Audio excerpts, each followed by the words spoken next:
on sait que les enfants asiatiques vivaient à l'enfant. 100% préfèrent le fac français. C'est le paradis du monde. Strict, carré. Discipline. Et le matin, on commence à 6 h pour courir. On fait les devoirs, on révise dans la salle de classe avec tout le monde jusqu'à 23 h.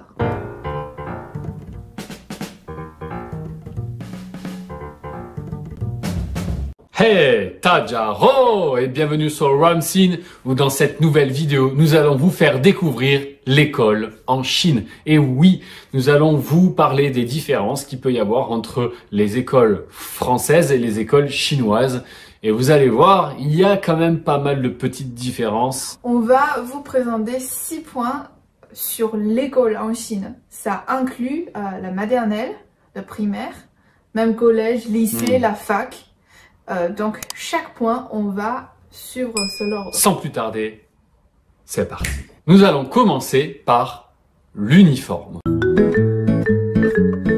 Et oui, il faut savoir qu'en France, par exemple, nous nous habillons comme nous le souhaitons. Nous n'avons pas d'uniforme à proprement parler. En revanche, en Chine, tout comme dans beaucoup de pays asiatiques, ils ont tous un uniforme. Chaque école a son uniforme. Question. En France, tous les périodes, c'est-à-dire en maternelle, primaire, collège, lycée, aucun uniforme. Aucun uniforme. En France, peu importe l'école où vous êtes, même nous si avons des écoles privées ou je sais pareil. Et donc concernant la Chine, peux-tu nous dire un petit peu comment est l'école? Au primaire et jusqu'au lycée, les 3 grandes périodes, c'est plutôt classique, c'est-à-dire l'école a séparé, se divise en 2 parties. Une, c'est l'école commun. Une, c'est l'école privée. Généralement, l'école commun a avoir des jogging comme uniforme assez moche. Enfin, assez moche, large. Enfin, tout le monde est pareil, c'est des pantalons et le veste, et un t-shirt ou polo, ou je sais pas quoi. Mais l'école privée, c'est généralement, comment dire, comme dans les séries coréennes. C'est des mini-jupes, ou pas si mini, enfin des jupes, et avec des uniformes, avec une cravate. Une cravate, ouais, un peu comme ça. Mais maintenant, de plus en plus de l'école a 2 genres de uniformes. Une genre, c'est jogging pour la vie quotidienne. L'autre genre, c'est des uniformes. C'est des vrais uniformes avec une mini-jupe, un peu costard, déjà avec cravate. C'est pour les grandes cérémonies, comme l'ouverture de JO de l'école. En maternelle, ça dépend. C'est pas tous les maternelles, il y a des uniformes. Et pourquoi la Chine et toutes les écoles aiment bien uniforme? C'est parce qu'ils veulent pas les enfants... Il y a des différences entre les enfants sur surface. Oui. Ça veut dire peut-être tout sa le monde famille est trop riche, et il a acheté tous les Louis Vuitton, je sais pas, et l'autre qui est pauvre, il a une différence, il va créer des problèmes. Donc pour éviter comme ça. Je pense que ça c'est un peu pareil dans tous les pays où l'école oblige entre parenthèses d'avoir un uniforme. Et j'aurais une question. Au Japon, on sait par exemple que dans certaines écoles de fac ou de lycée, les étudiantes peuvent raccourcir leur jupe. Alors c'est parfois interdit, elles se font taper sur les doigts, mais je sais que certaines aiment bien raccourcir la jupe pour l'effet de mode, le côté je suis libre de faire ce que je veux, d'être sexy ou pas sexy, ou d'être voilà. Est-ce qu'en Chine c'est pareil? Moi je dois dire que moi je suis la fille comme ça. Moi je sais qu'en fait on a, généralement c'est des pantalons, mais on avait des jupes aussi. Alors il y a 2 façons. Pour le pantalon, généralement, le pantalon de jogging est super large. Les filles veulent plus fine. Et pour le jupe, en fait, il y a le corde élastique en haut. On va le tourner pour le faire plus vite. Pour la faire plus court. Et pourquoi on n'a pas parlé de la fac en Chine? Parce que la fac en Chine, c'est sûr qu'il n'y a pas d'uniforme. Mais si vous avez participé dans une groupe volontairement, vous faites des choses ensemble, peut-être, il va nous proposer des uniformes juste pour une équipe, juste pour quelques événements, pas pour la classe. Donc c'est un constat intéressant concernant l'uniforme. Et maintenant nous allons attaquer le point numéro 2. Deuxième point, c'est la salle de classe. Concernant les écoles en France, maternelle, primaire, collège et lycée, les salles de classe sont toutes les mêmes. C'est-à-dire que... C'est vrai? Ouais. Primaire et lycée, c'est la même? Ouais, alors primaire, bon, primaire c'est les mêmes, oui, plus ou moins. Maternelle, je vais pas trop me prononcer parce que j'ai plus vraiment de souvenirs sur ça, mais concernant concernant la primaire, le collège et le lycée, dans mes souvenirs, c'était exactement le même style de classe, c'est-à-dire une petite table en bois, une petite chaise toute pourrie qui fait mal au dos et qui m'a causé problème pendant longtemps, et un tableau, soit un tableau avec des craies, soit un tableau avec des marqueurs. Voilà. Mais dans l'ensemble, c'est la même présentation. Il n'y a pas vraiment de différence sur... Ok, alors, il y a combien de tableaux noirs dans la salle de classe? Alors, c'est un seul tableau. En général, c'est un seul très grand tableau. Certaines classes, voilà, devant soi. Certaines classes proposaient, par exemple, une sorte de porte sur le tableau pour l'ouvrir. Mais pas toutes les classes. Voilà. Ok, alors, la clim. Non, alors en France, nous n'avons pas de clim dans les salles de classe. À ma connaissance, je pense qu'aucune école n'a une clim dans la salle de classe en France. Voilà. Alors, je crois que je peux un peu imaginer comment c'est. C'est grand ou pas? Combien de personnes dans la classe? Alors, ça dépend des classes, mais environ. Alors, il y a de plus en plus de monde maintenant. Ah bon? Oui. Maintenant, les classes sont de plus en plus grandes, c'est-à-dire ça va jusqu'à 30 personnes. Ah bon? Ouais, alors qu'avant... Ah, c'est marrant. Ouais. Okay. Alors qu'avant, enfin, dans ma scolarité, je sais qu'on était une dizaine, à peu près. Dizaine? Ouais. On était c'est choquant quand même. Attends, allez, je vais présenter la Chine. Commence par la taille de la classe. À mon connaissance, quand j'étais petite, il y a au moins 40 personnes dans la même classe. Ou 35, de 35 jusqu'à 40. Donc on a une salle de classe pas si grande comme vous l'imaginez, mais c'est pas petit quand même. Mais maintenant, vu que le taux de naissance, ça baisse. Donc on a de plus en plus moins. Peut-être il y a 25, un peu comme ça. Donc c'est l'envers comme la France. Pour la question de la tableau noir, généralement en Chine, chaque classe, il y a deux grands tableaux, une est devant, une au derrière. Et devant, c'est plutôt pour le prof, tout ça. Et derrière, c'est pour faire des décos de la salle de classe. Et parfois, les deux côtés, il y a 4 petits tableaux aussi pour pince les tuyaux. Le tableau, c'est pareil comme en France. Parfois, ça peut être ouvert comme ça, soit c'est vert, soit c'est blanc, et parfois c'est noir, c'est 12 possible.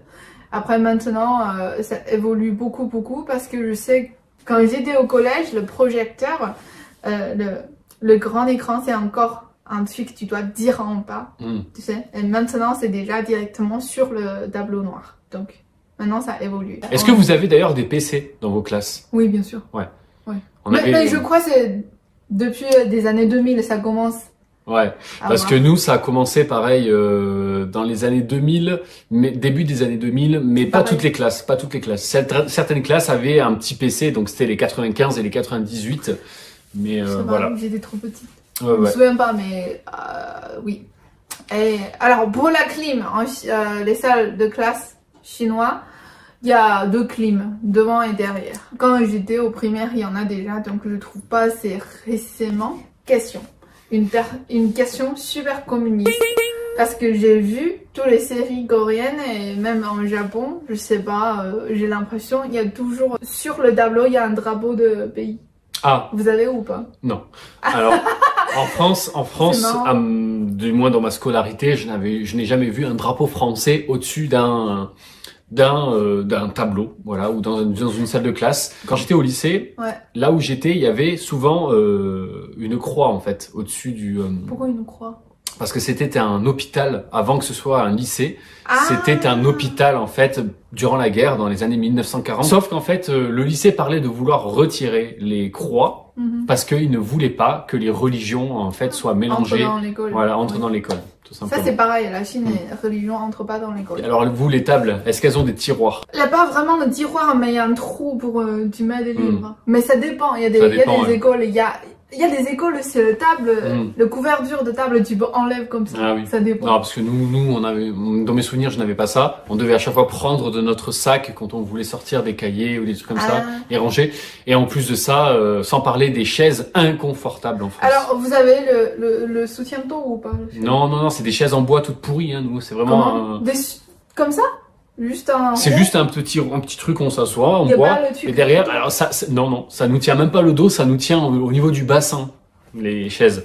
Alors moi, Ah ouais. personnellement, c'était... Ben, question. On va poser la question dans le commentaire. Est-ce que ça améliore maintenant? Oui, que voilà, tu connais parce pas. que j'ai fini mes études depuis longtemps, donc si jamais il y en a qui sont encore dans les études, Ouais. n'hésitez pas à nous dire dans les commentaires, est-ce que tout ça, ça a évolué, ou bien si en France, c'est toujours un petit peu inconfortable. Oui. Alors en Chine, la chaise et la table, c'est... Tu peux changer la taille. Si t'es plus haut, tu peux le mettre plus haut. T'es plus bas, tu peux le mettre plus bas. Mais c'est pas confortable non plus parce que c'est dur quand même. Ouais. Mais maintenant, peut-être ça améliore. J'ai vu maintenant, il y a des... En fait, on fait une petite sieste à l'école. Mais à mon époque, on est juste rentré à la maison pour faire une sieste. Maintenant, il y a beaucoup d'enfants qui font une sieste à l'école, dans la salle de classe. Donc, ils ont toujours dormi comme ça. L'école, les parents trouvent que c'est pas assez bien. Donc, ils ont changé. Ça veut dire, leur table et la chaise peut transformer. Ça veut dire qu'il peut devenir un lit comme ça, un peu comme une chaise sur DGV ou un peu comme ça. Et à la fin, je fais la comparaison entre la fac chinois et fac français, vu que moi j'ai des fonds dedans, donc je connais trop bien la différence. Le premier point, c'est les tables et la chaise, c'est plutôt pareil. Ça veut dire soit il y a des classes, la table est lien rangé comme ça. Et comme le chaise de cinéma, on fait des grandes conférences, un peu comme ça.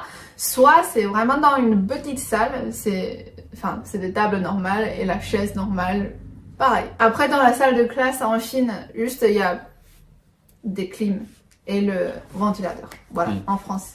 Mon fac, mes deux facs, il n'y a pas. Et concernant le troisième point, nous allons aborder un sujet qu'elle aime beaucoup, en effet, la nourriture, et plus précisément les cantines.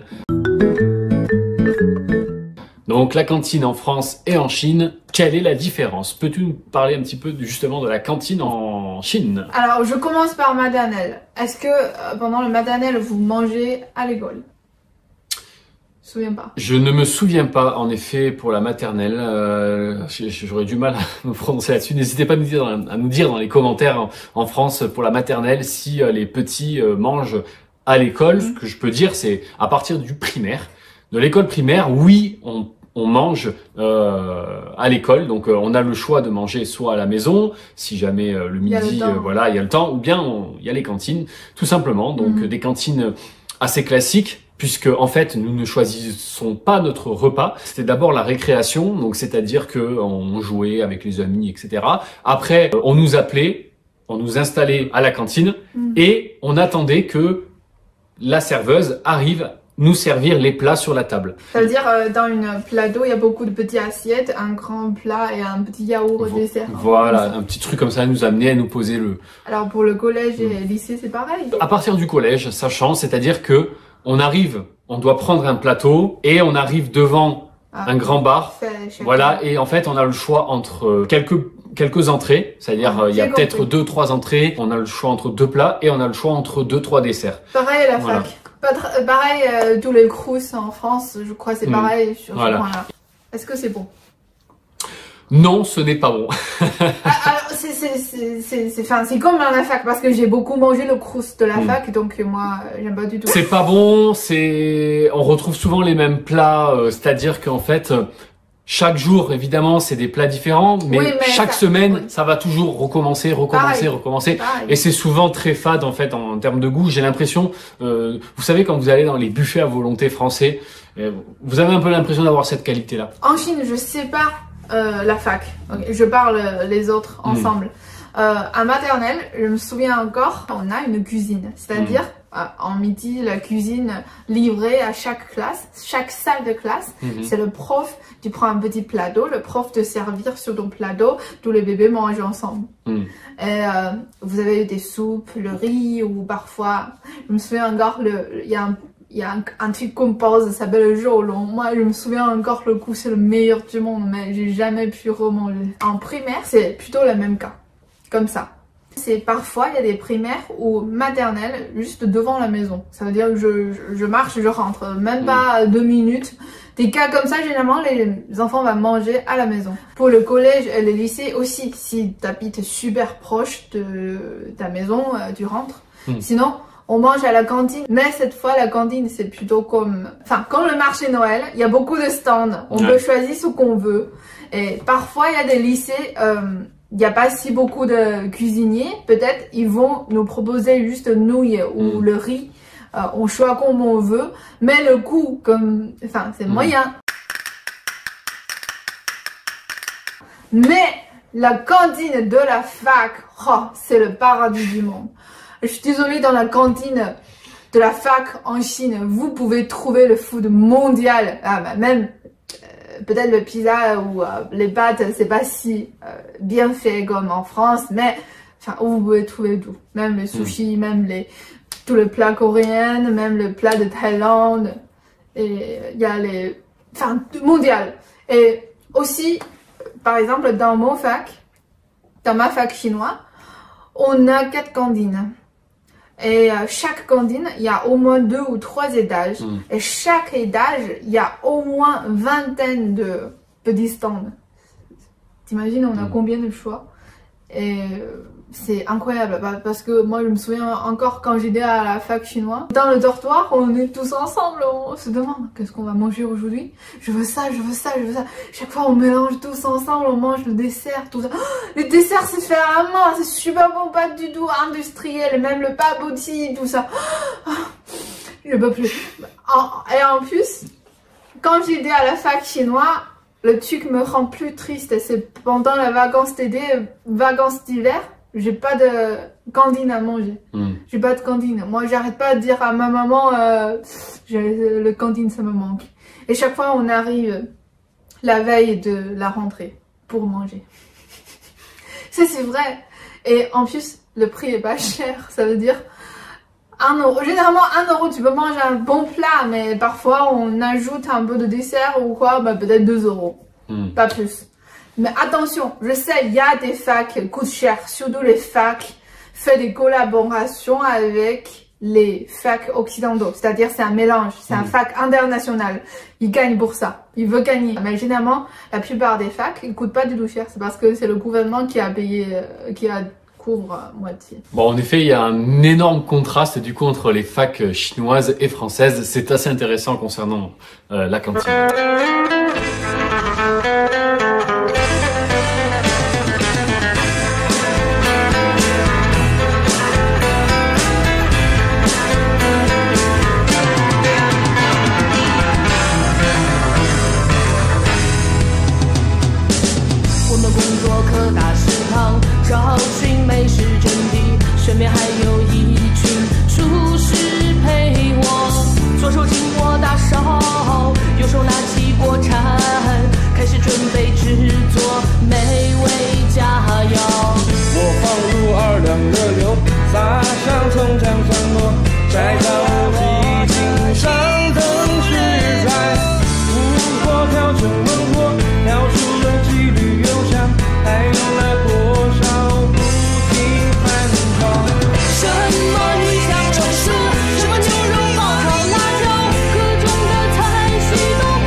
Point, c'est les horaires.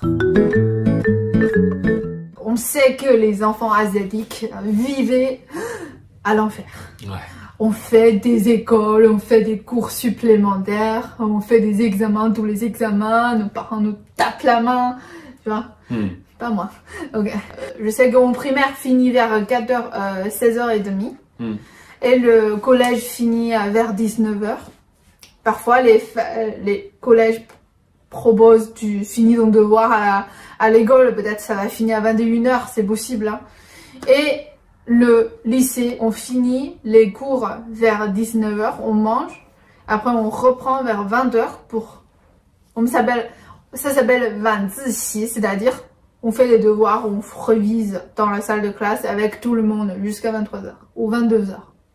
Et le matin, on commence à 6h. 6h pour courir, pour faire du sport ensemble. Ça c'est vrai. Et sauf l'école privée ou internationale, ils sont plus lâchés, bah s'ils stressent. Eh bien moi, pendant que toi tu faisais tes petits cours le soir à 23h, machin, moi j'étais en train de jouer sur... pas PS5, à l'époque c'était pas la PS5. Hein. Non, à l'époque j'étais sur ma petite PS1 là et je jouais tranquillement dessus, j'étais bien, j'attendais qu'une chose, c'est rentrer, pouvoir jouer.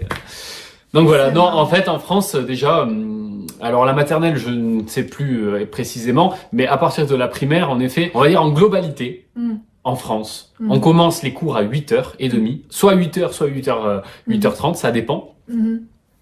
À midi, c'est fini, c'est l'heure de la cantine, on reprend à 14h, et en général, on termine à 17h, 17h30, voilà.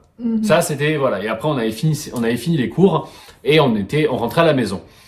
Je sais que par exemple au lycée, dans mon cas, au lycée on avait les horaires qui étaient jamais réellement les mêmes. C'est-à-dire que parfois on pouvait commencer un jour à 10h, on finissait à midi pour manger. Ça veut dire si vous n'avez pas de cours, vous n'avez pas besoin d'aller à l'école. Exactement. C'est-à-dire si on a le cours à 10h, on arrive pour 10h. Il faut jusqu'à 10h on soit dans notre classe. Voilà, c'était ça. Et par exemple, parfois on avait 2 heures de coupure. Ça, c'est ce qu'on détestait. Les coupures, c'est quoi? C'est-à-dire, par exemple, on commence à 9h. On a 1 heure de cours. On finissait à 10h le cours. Et pendant 2 heures, on n'avait rien. On n'avait pas de cours. Donc ça veut dire qu'on reprenait qu'à 14h. Donc soit les personnes qui ne pouvaient pas rentrer, restaient 2 heures en garderie. Ça veut dire qu'ils restaient dans une classe à faire leurs devoirs ou à lire des livres. C'est pas obligatoire. À lire leurs livres ou bien à être à la bibliothèque. Et ensuite, à 14h, on reprenait le cours. Ça, c'était les coupures. Voilà. Ça pouvait arriver qu'il y avait des coupures on savait pas quand dans la journée. Parfois, on pouvait finir les cours à 15h. Parfois, on pouvait finir les cours à 16h. Voilà en soi, plus ou moins pour la France. Et concernant la Chine, comment ça se passe? Il a parlé de coupures. En Chine, s'il y a des coupures. Attends. C'est presque pas possible, il y a des coupures. S'il y a des coupures, ça veut dire peut-être ce prof est malade ou absent, tout ça. On doit rester dans la classe, faire des devoirs ou réviser, c'est sûr. Pas le droit de rentrer à la maison. Ça, c'est 100% sûr. Question. Est-ce que en France, par exemple, le prof de mathématiques, avant les examens finaux, il va demander le prof de la musique, a dit, je vais prendre un cours. T'as pas besoin d'y aller, je vais réviser avec les enfants. Après, le prof de musique sera content. Il a dit, pas de soucis, oui. Après, les enfants vont pleurer. Ça, personnellement, ça m'est jamais arrivé. Non. En général, s'il y a un cours de musique, c'est un cours de musique. Personne ne remplacera le cours. C'est marrant. Voilà.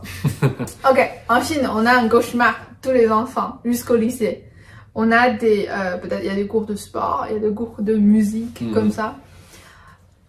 Pendant le mois ou la semaine de l'examen final, généralement tous les profs de musique vont absents.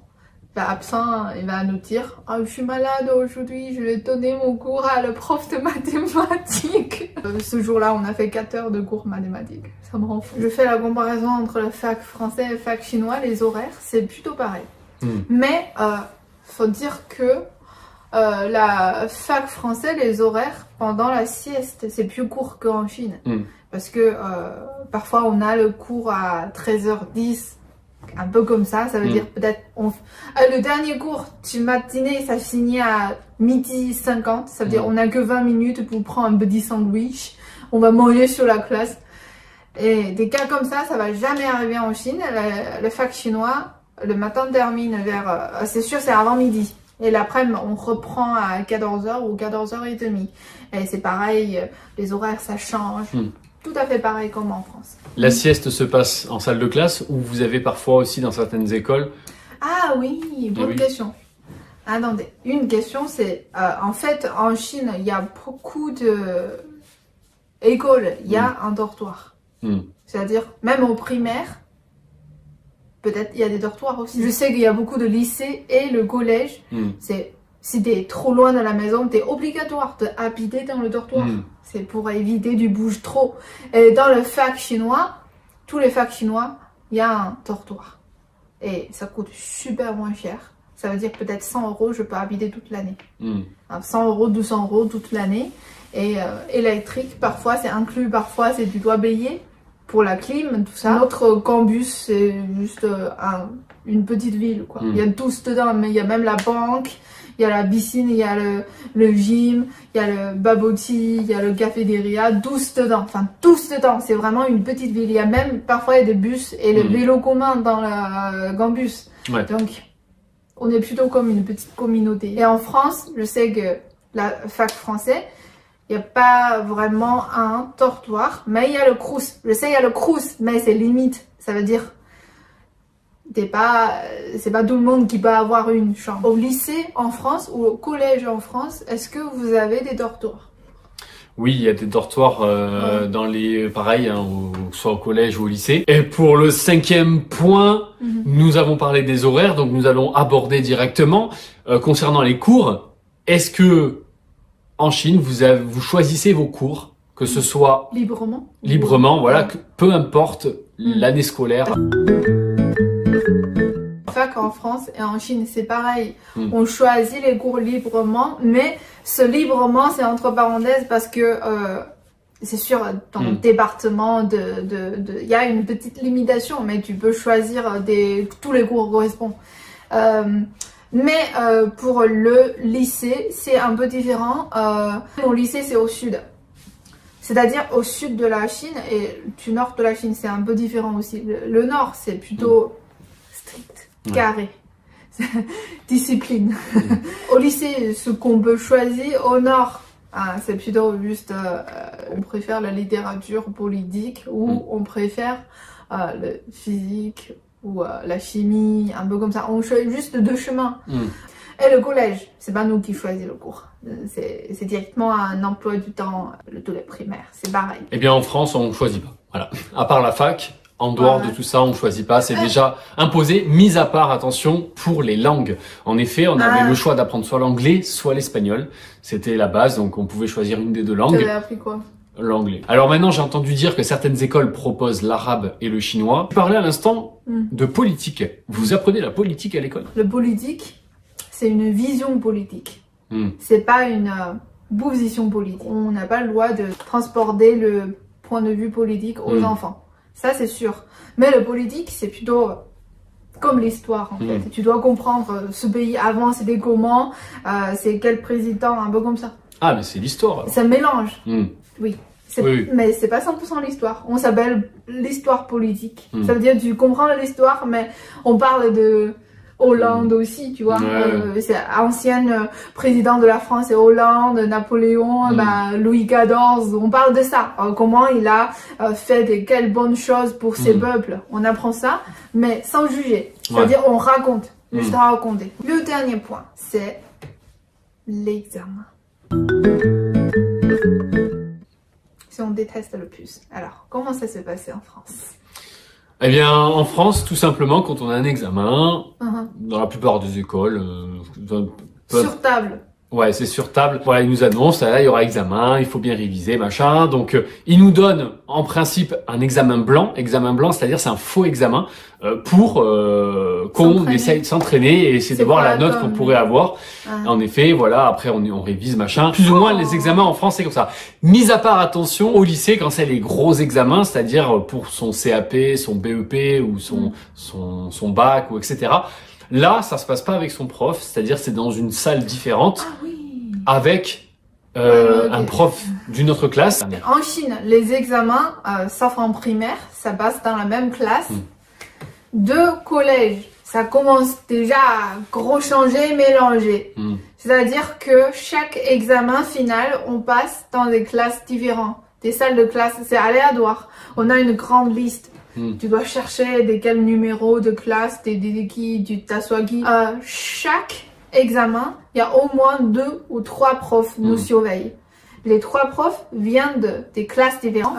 Surtout pour le bac, c'est super sérieux. Ça veut dire tous les papiers d'examen de bac en Chine, c'était transporté avec les pistolets. comme la banque qui transportait les liquides. Ouais. Tu vois? Donc c'est super sérieux. Et les profs n'ont pas le droit de doucher avant le sonnerie qui sonne. C'est-à-dire ils ouvrent devant tout le monde pour vous montrer, il n'a jamais regardé en avance. Après, il vous donne et vous faites tout ça. En plus, avant le bac ou brevet, avant d'entrer dans la salle d'examen, on doit passer le contrôle sécurité. Ça veut dire que tu n'as pas le droit de garder n'importe quel métal sur toi. C'est pour éviter de tricher. Et pour le fac français et pour le fac chinois, personnellement, 100% préfère le fac français. La façon de examiner, comment dire, parce que en Chine, c'est plutôt les connaissances de base. C'est-à-dire que tu es comme des gamins. Tu t'assois dans la classe, tu dois répondre des questions un peu classiques. Ça veut dire que tu dois mémoriser tout ce livre ou toutes ces diabos, mais tu trouves c'est inutile. Ils ne te laissent pas vraiment réfléchir. Et on n'a pas vraiment beaucoup de présentations. On a, mais pas si beaucoup comme en France. On n'a pas si beaucoup de dossiers à faire. C'est-à-dire, en Chine, c'est plutôt contrôle terminé. En France, on peut choisir contrôle continu ou contrôle terminé. Donc, on peut faire des présentations, on peut faire des dossiers et c'est plus libre. Donc, moi, je préfère l'examen en France. L'examen à la fac en France, l'ambiance est pas si stressant parce que j'ai vu, il y a beaucoup de gens qui mangent pendant la classe. Ils mangent vraiment comme ça. C'est jamais vu en Chine. Jamais vu en Chine, c'est pas possible. Et voilà ce qu'on a pu vous proposer pour cette nouvelle vidéo. N'hésitez pas à nous dire ce que vous en avez pensé dans les commentaires. Peut-être qu'il y a des Français qui étudient en Chine. N'hésitez pas à nous le dire, ce que vous pensez de la fac chinoise. N'oubliez pas le petit pouce et le partage, ça soutient la chaîne. Et on se dit à la prochaine pour de prochaines vidéos.